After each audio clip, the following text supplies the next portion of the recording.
Voilà, on va entamer une troisième session qui va croiser un peu les deux regards. Et vous avez compris que les deux présentations précédentes nous ont ramené doucement sur ce chemin-là.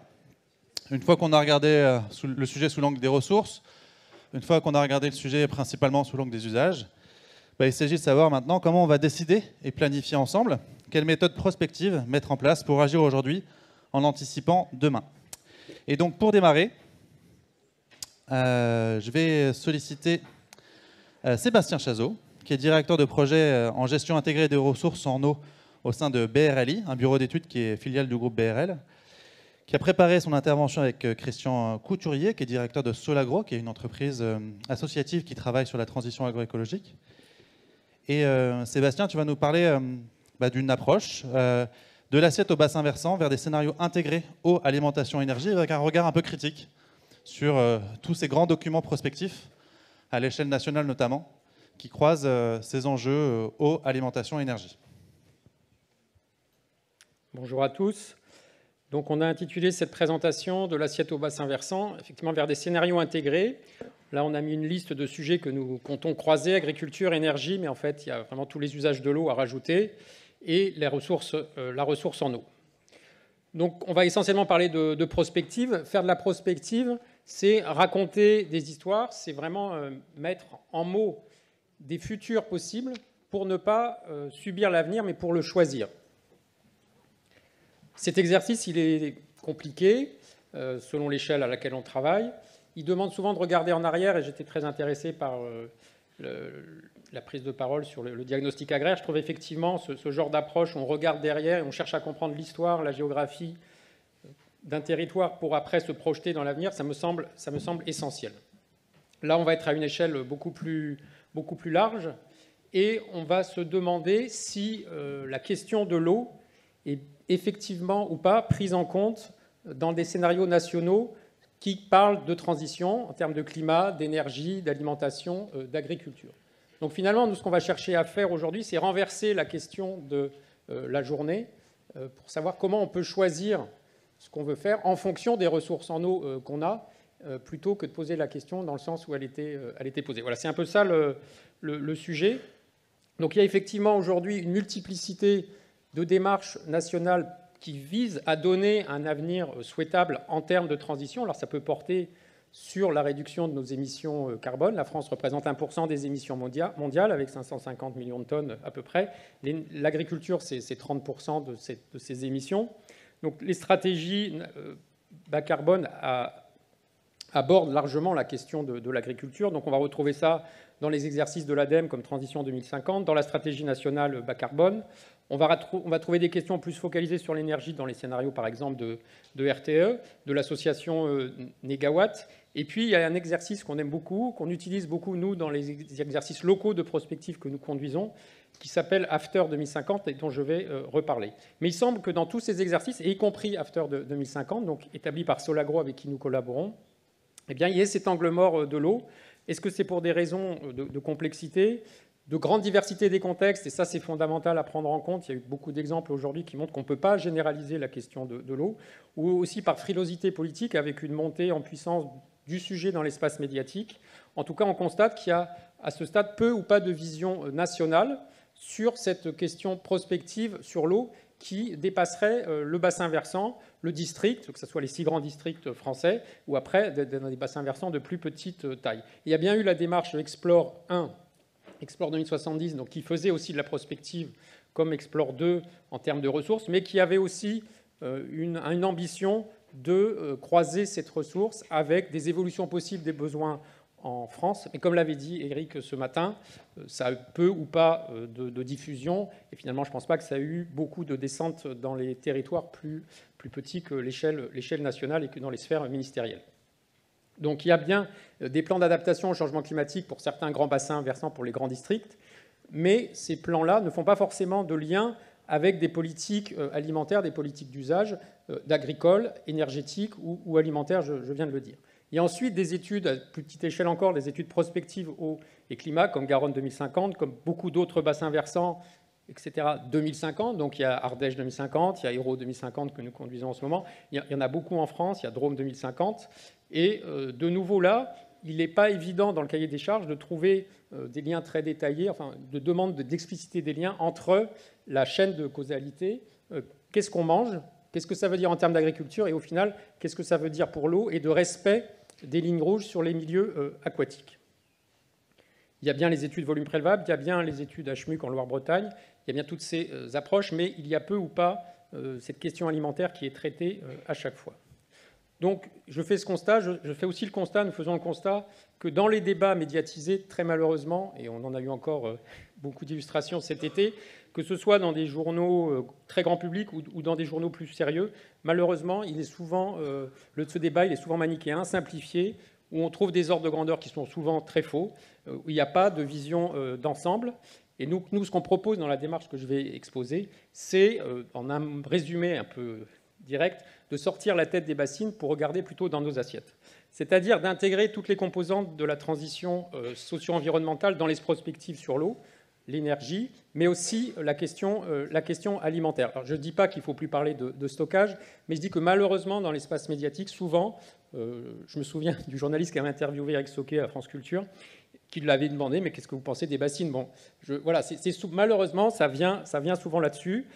C'est un gros sujet, mais ce n'est pas le seul sujet sur l'eau, et on pense qu'il est nécessaire aujourd'hui, pour donner à voir des avenirs souhaitables, pour rêver des futurs qui seraient vraiment désirables, d'intégrer plus finement, de faire plus de systémique dans l'exercice de prospective.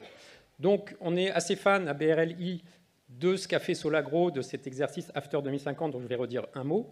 Solagro, donc on est allé les voir et on leur a dit ça, on leur a dit on a lu votre truc, on s'en sert souvent, mais pour nous, l'eau n'est pas traitée. Ils nous ont dit ça tombe bien parce qu'on a conscience de ça, on a fait cet exercice, mais il manque la question de l'eau et on aimerait bien rajouter aujourd'hui cette couche.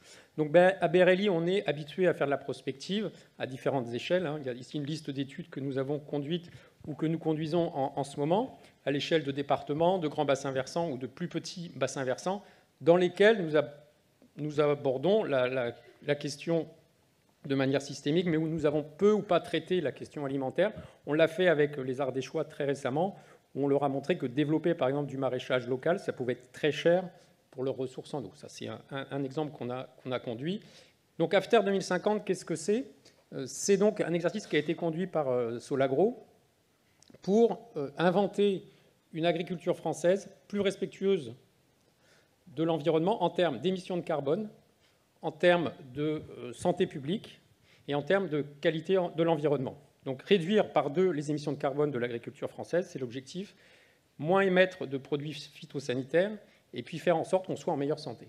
Donc pour ça, ils ont fait des allers-retours de manière très fine entre ce qu'on cultive en France et ce qu'on mange, et par des boucles de rétroaction, ils ont imaginé une assiette du futur où on inverse la proportion de protéines animales en particulier, on passe d'un tiers végétal à 2 tiers animal aujourd'hui dans une proportion inversée.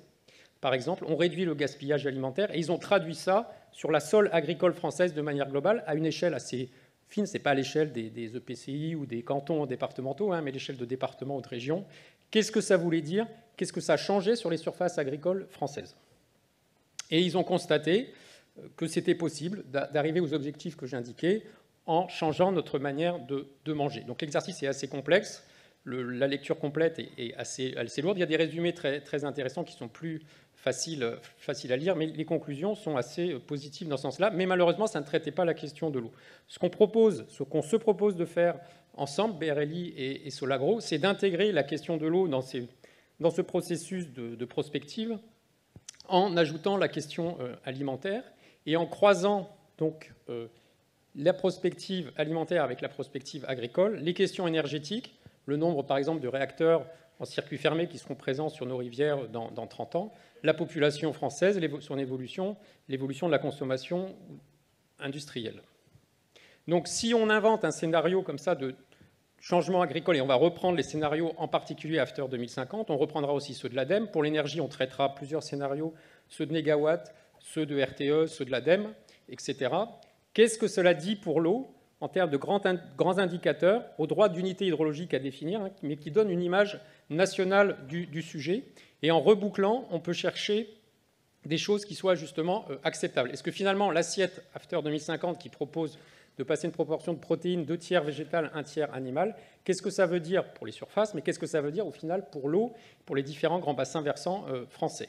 L'enjeu, c'est de produire de la matière pour de la prospective, c'est de communiquer auprès de décideurs et c'est d'animer ensuite des débats plus locaux sur des grands choix. Alors ça peut être à l'échelle nationale, je disais, ou à des échelles plus locales.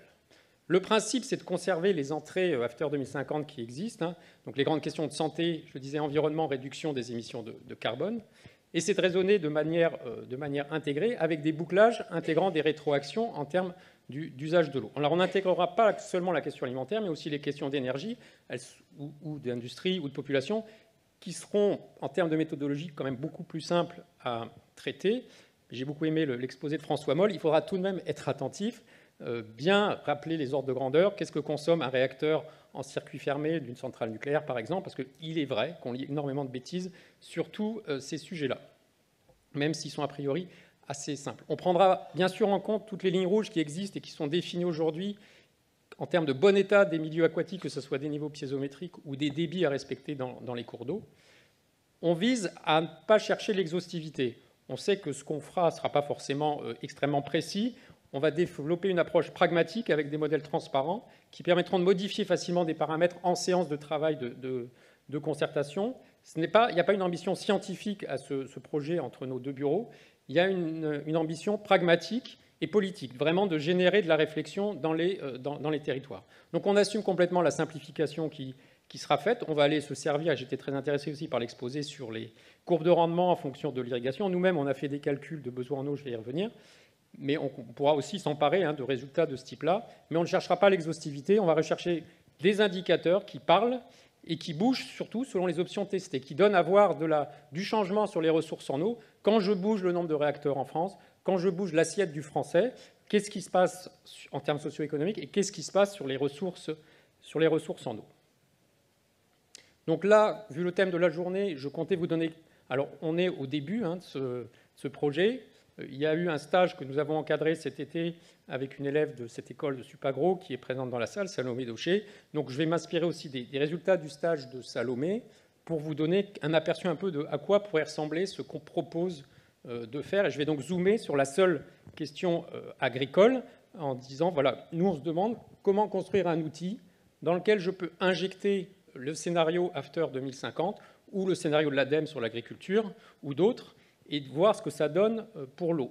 Donc pour ça, on fera simple, mais enfin on veut quand même être un petit peu élaboré en termes de déficit hydrique, en termes de bilan hydrique. Donc pour ça, on propose de spatialiser les besoins en eau agricole, donc là je zoome vraiment sur cette question-là, et de distinguer clairement la demande maximale potentielle de la plante, l'évapotranspiration maximale. Alors là, je me place en haut de la courbe de rendement que nous avons vue tout à l'heure. On verra, nous, comment se déplacer possiblement sur cette courbe et jouer avec pour avoir des besoins en eau peut-être inférieurs. À ce stade, nous nous plaçons au point à droite du graphe qui a été exposé.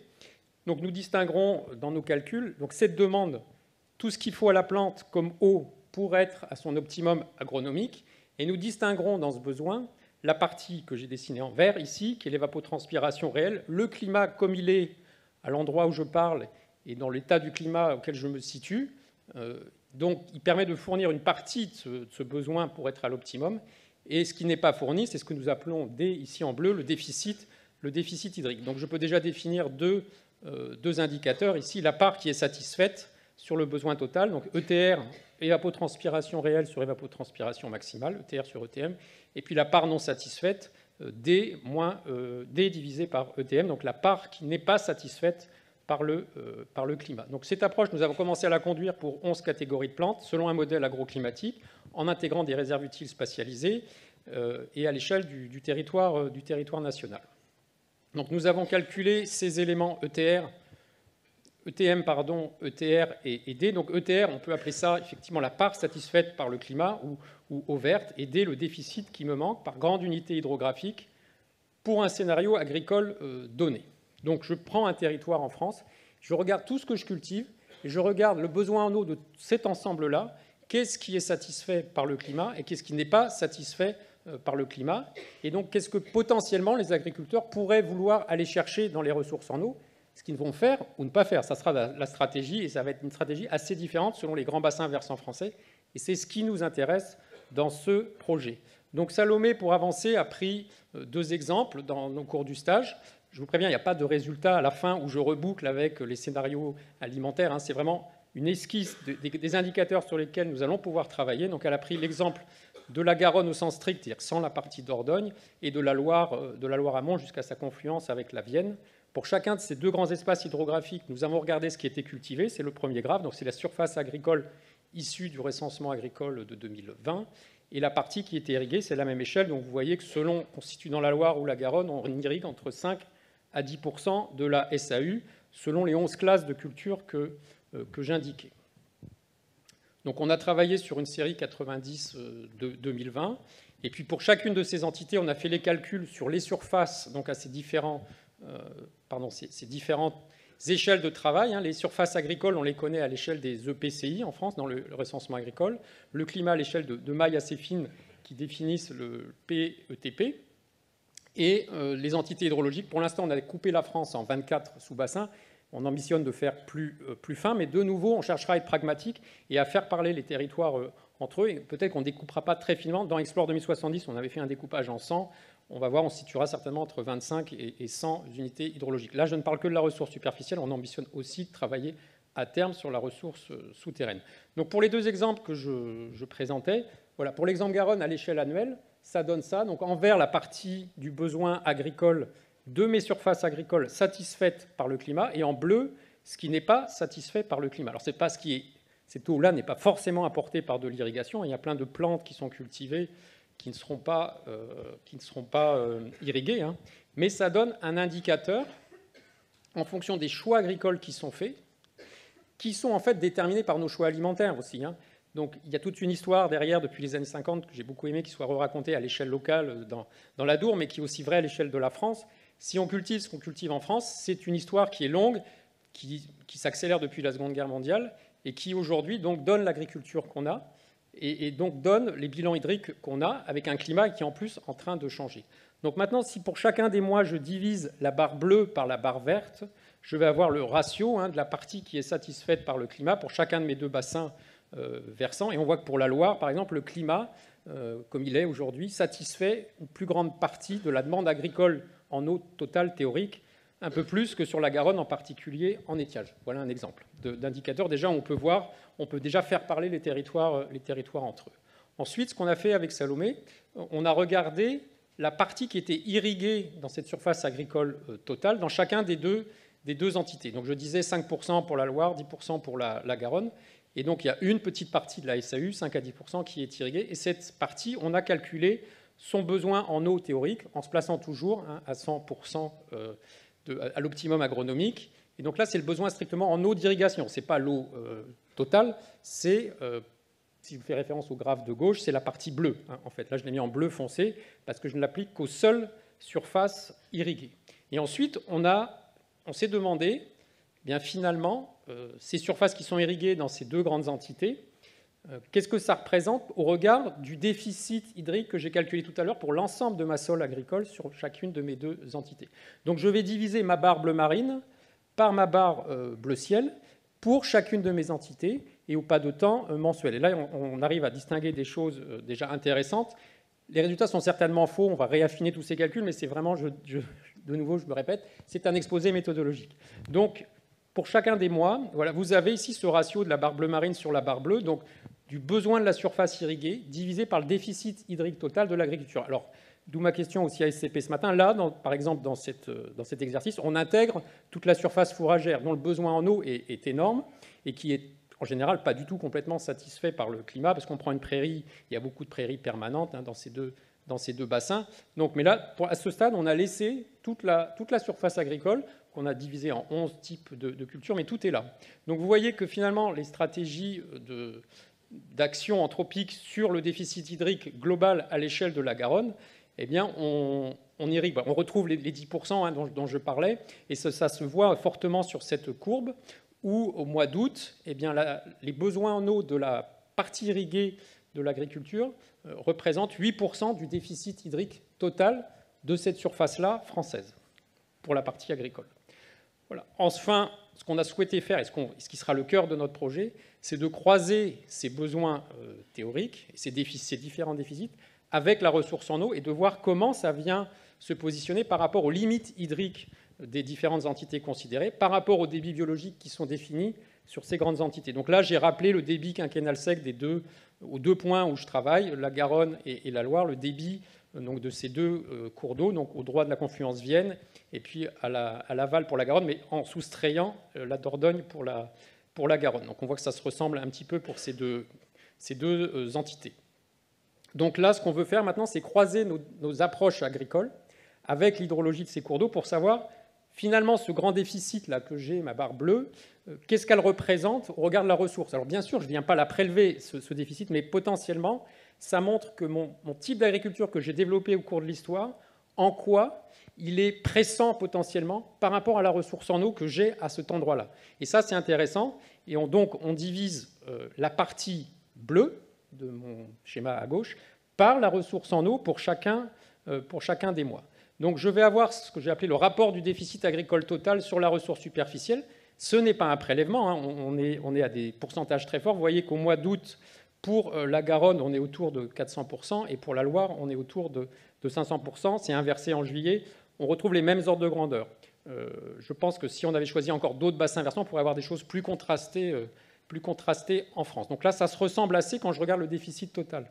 Maintenant, je fais le même exercice où je divise cette fois seulement le déficit agricole pour les surfaces irriguées, donc le besoin agricole total théorique au rendement optimum. Et j'obtiens, vous voyez, des choses très différentes entre la Garonne et la Loire. Je suis dans des pressions de l'ordre de 40% pour la Garonne au mois de juillet et seulement de 10% pour la Loire. Est-ce qu'on prélève effectivement ça dans la Garonne ou la Loire? On ne l'a pas encore regardé, et le prélèvement réel, il est certainement différent du déficit des surfaces irriguées. Donc ça, c'est la suite de notre travail, ça fait partie de notre feuille de route. Mais voilà, j'ai présenté dans quel état d'esprit nous allons travailler, et cet exercice, ce stage de Salomé, nous permet de définir vraiment une feuille de route méthodologique sur comment on doit et sur quel sujet on doit progresser pour arriver à cette boîte à outils pratique pour faire cet exercice prospectif à l'échelle des 25 à 100 entités hydrologiques. Donc il nous reste beaucoup de choses à voir. Comment on intègre les autres usages, mais ça nous fait beaucoup moins peur que ces questions agricoles. Comment on affine les calculs de besoins en eau agricole? Est-ce qu'on se lance dans des courbes de rendement? Est-ce qu'on reste à l'optimum à ce stade? Comment on prend en compte les limites des milieux aquatiques, sachant qu'elles bougent selon les exercices qui sont renouvelés parfois? En tout cas, on va s'emparer de toutes les EVP qui ont été faites sur RMC, des DOE qui existent sur Adour-Garonne, et ça sera nos lignes rouges dans le modèle. Comment on choisit nos points de calcul? On a déjà beaucoup cogité. Comment on va intégrer les ressources souterraines? Et puis, quelle sera la liste définitive des indicateurs en s'inspirant de ces ratios que j'ai présentés aujourd'hui? L'enjeu après est bien de pouvoir jouer avec le modèle et une fois qu'on a établi ces indicateurs, de changer tout ce qu'on pourra changer. Là, on raisonne à climat actuel. On jouera avec des scénarios climatiques en cohérence avec les scénarios qu'on va modéliser, ceux qui sont dans l'ADEME, dans les projections négawatts ou RTE. Donc on pourra bouger le climat pour voir comment, à occupation du sol identique, le besoin en eau varie. On pourra aussi, bien sûr, en fonction de ces hypothèses climatiques, regarder comment bouge la ressource en eau. Donc le numérateur et le dénominateur, le numérateur il va augmenter, le dénominateur il va certainement diminuer. Eric Sauquet n'a pas divulgué encore de résultats très précis, mais on va vraiment s'emparer des résultats d'Explore 2 sur la partie ressources en eau. Donc tout à l'heure, les débits que je vous ai présentés pour Loire et Garonne, c'est les débits sur la séquence des 30 dernières années, mais on va faire bouger ces courbes en fonction des résultats d'Explore 2 pour voir comment bougent nos indicateurs. On va pouvoir jouer avec les questions alimentaires, donc rentrer dans le modèle la France de 2050 selon Solagro, donc une France où on mange beaucoup moins de protéines animales et où on mange beaucoup plus de protéines végétales. Une France qui est très différente, hein, je vous invite à aller lire ce scénario, qui est très différente de la France aujourd'hui en termes agricoles. On pourra modéliser une France où on généralise des questions agroécologiques comme très intéressantes aujourd'hui pour faire vraiment la synthèse de tout ce qu'on a vu depuis ce matin.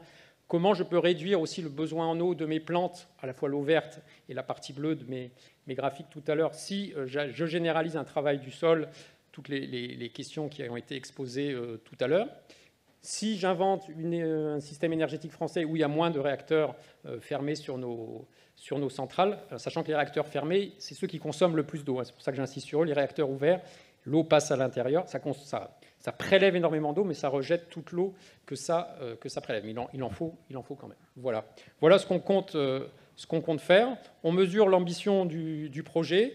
On est très motivé suite au stage qui a eu lieu cet été. Les deux équipes se connaissent désormais bien et on compte rebondir ce que j'ai exposé, ce que Salomé a fait pour poursuivre notre démarche et donner à penser à la fois à l'échelle nationale.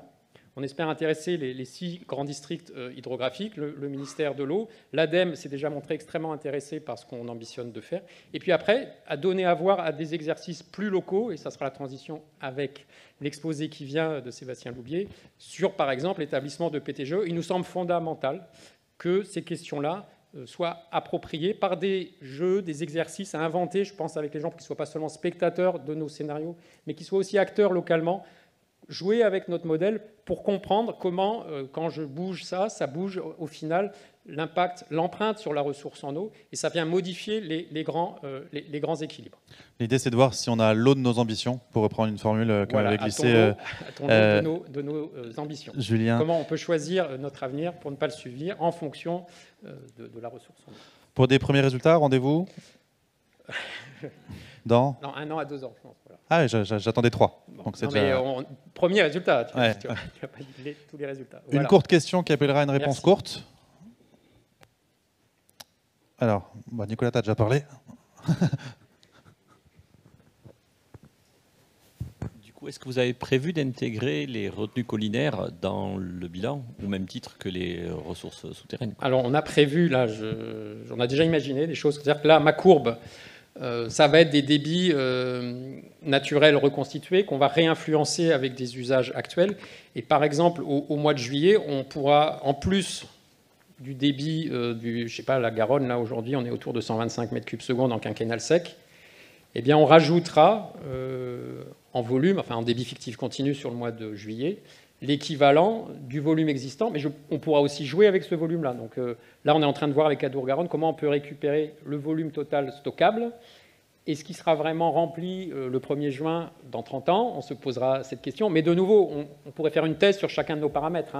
Mais on compte bien intégrer ça, oui. Merci pour la question. Merci beaucoup aussi Sébastien pour cet exposé. On peut l'applaudir et le remercier pour cet exercice de synthèse et cette ambition méthodologique qui, on l'a compris, est un sacré challenge.